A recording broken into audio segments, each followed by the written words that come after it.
Good morning. Our hand today is going to be Ace Queen. This is an all-in on the flop, so we'll see what my decisions look like and possibly run some alternate scenarios. So pre-flop raiser raises the 4 big blinds. He is playing loose passive. His raise first in is 3%, 2.5%, 1 out of 40. And this out of 40 hands makes it difficult. So if we just check the calculator, 1 out of 40 is 2.5%. If he did it one more time, raise first in one more time, that's 5%. So with these small sample sizes, that 3% and 2.5% probably isn't a reliable indicator of what they're actually doing this with. So I kind of think back to what players would make a pre-flop raise that are going to be tight. Usually it's going to be something like this. Tens are questionable, ace jack is questionable, maybe even the ace queens. The other part of that is limping, so he does limp a lot of his other hands. So while he's playing 32%, he's only raising you know, 2.5 to maybe 5% when he's first in. He's limping 33% here. So maybe he's limping with tens, maybe he's limping with ace jacks, maybe he's limping with ace queen. The raise size may have some indication because I'm not sure if I expect a 4 big blind raise from aces and kings. I think that's just kind of awfully large. I think we're expecting more like ace or queens or jacks or maybe even one of these ace jack ace queen, even these speculative hands. I think people are a little bit hesitant to raise that large because they don't want to build a massive pot. So it's on me. I actually 3-bet here, so I'm in middle position versus an early position raiser. Hands in red, get that out of there. Hands in red are my 3-bet range, so queens plus ace king and then ace 4, ace 5 suited. So I made the raise. Probably should have raised it to 12, but I raised it to 11. Villain 2 calls. He's probably got like some mid pocket pair, if that. He's just 24-5. Again, this is kind of a tight passive. I've got a lot of hands on him. For him to cold call a 3-bet, that is interesting. It's interesting. So I'm thinking maybe a small pocket pair. So we take a flop, 3 of us. 9-3-3 with 2 spades. It's checks to me, and I actually think this is pretty good hand. Villain 2's got a small pocket pair if I bet. I kind of expect him to call, but I do have overs. I do have spade draw. I feel like this is a situation where I can bet here with my hand. Villain 5 then shoves, pushes all in here, and at that point, you know, what do you do? Do you call? Do you fold? I called, so this is kind of the decision. You know, what do we do with such a good draw? I do think when he made that play, my thought was he probably didn't have ace king. Well, I know I've got the spade, so I don't think ace king. I don't think ace jack is out there. I'm thinking it's a pocket pair: jacks, queens, kings, or aces. That is my thought.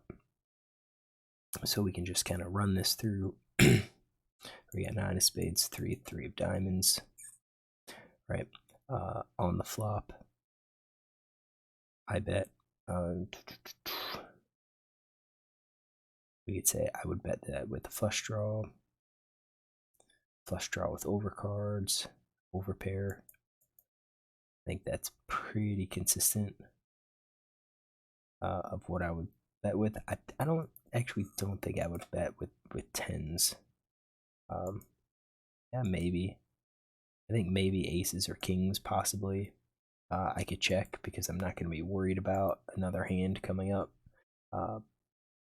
Kind of think he's doing like 10 jacks queens, so I think with 10 jacks queens, if I bet with tens and he raises, I think we could fold. I think same thing with jacks. Kings and aces, I think we're checking to let him bet the turn. What is he doing this with? I don't think he has a flush draw. We block it. So we're going to give him an overpair, queens, kings, and you can see that I think I am behind based on my ranges. If we take out the overpair here and just say we've got the flush draw, you can see that, you know, I'm getting the price to call. So what does GTO say?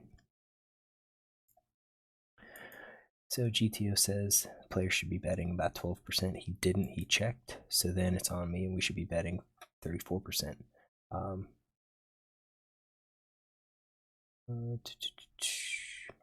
Did I raise this?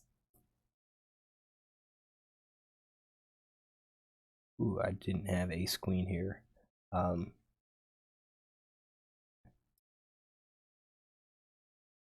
wrong people. Yeah, he would check raise. Let's do this. We will have to include ace queen. I wonder if I took notes on this hand. No, I didn't. So I'm gonna say that I think in the mid calling range you have ace queen here, and I think this was a hand where I said I don't just want to call, because we have players behind us, and it was so large. Like I've got a 39-9 behind us. We've got 36. I think I said, you know, I know he's gonna be tight. He's gonna have a tight range. Let's 3-bet and see what happens. I don't want to call and then have it come out like ace high and just call, only to find out he has ace king. I kind of feel like if I 3-bet and he comes over the top, I can easily fold kings and aces. And I think that's the one aspect of this that he didn't 4-bet. So I think we can get rid of kings and aces from his hand. So what about me? I did have ace queen on there. What else would I have thought about? Possibly king queen.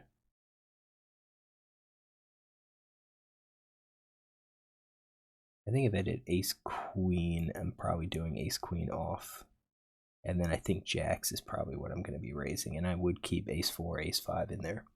So, all right.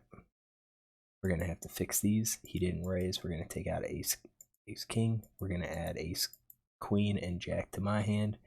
I'm going to run the solver. I guess build tree first. And we will be back to look at this hand.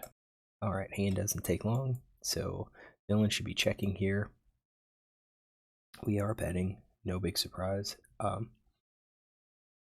So I would think with our 3-bet, we could be checking aces and kings, definitely as a mix. And he does have this, the ace of diamonds could check. King's diamonds could check if you have the king of spades, king of diamonds, or ace of diamonds. But we're going to be betting most things except jacks, and I think that kind of goes back to what I was saying, where if he has jacks, let's go to Flopzilla. If he has 10 jacks, queens, and I bet with jacks, I think he's got a lot of queens in it. He could have queens in his range. He might also have ace king, ace queen, ace jack, but I think we're ahead. We want to see a turn. We could easily call on a low card turn, so I can see it. So we bet, and then villain's gonna raise now. He's raising, you know, jacks, queens, and we're raising basically all in the blue. He does raise, and then it does look like if we're raising, we're going to be calling with, or if we're betting, we're going to be calling with most of our range here. So that's what we did. What happens if we check? Some of our hands could check, maybe not ace queen. So let's say I did check behind and the queen of club comes out. If villain bets, we could definitely call with ace queen. We could raise with the diamonds and the hearts. So let's say we called again. That was the queen of hearts. Say we called again with the queen of hearts. If he bets, we're still calling. now with our queens. I mean, for good reason, we've got trips. Ace calls. Some of the kings we could call, some we could fold. Jacks is a call. Ace king's a fold. No big surprise. So if we bet and he just calls, say he checks again, do we bet again? Yeah, I think we're mostly betting. It's going to be a mixed strategy. Sometimes we bet, sometimes we check. We bet, and let's say he calls again. We would basically be all in, and I think that would be pretty standard. And I wouldn't be expecting to see aces or kings. I think at that point I'm expecting to see maybe like an ace queen, if he calls again with the queen, or maybe a maybe jacks. So I think it's simple hand. I think I played it correctly. We bet, he raises, and we call with our draw. Definitely, I think if I didn't have the spade draw, I'm going to be folding these ace queens. The ace kings, definitely we're betting. If we have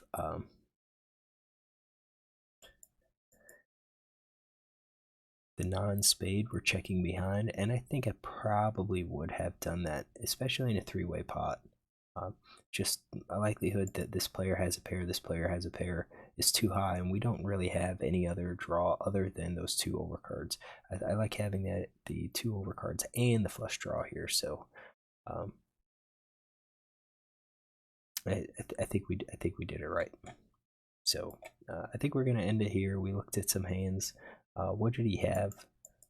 He showed kings, which was a bit surprising. So if he had kings, maybe that's all that he has. So let's drop jacks and tens. So let's rebuild the tree and see what the solver says now that we have kings, and then we'll add aces too. We'll be back. All right. So villain still checks. Now that he has kings, we do kind of start to have to be a little bit more cautious. If he has kings in the range, we can bet with our ace king, which I believe in the aces.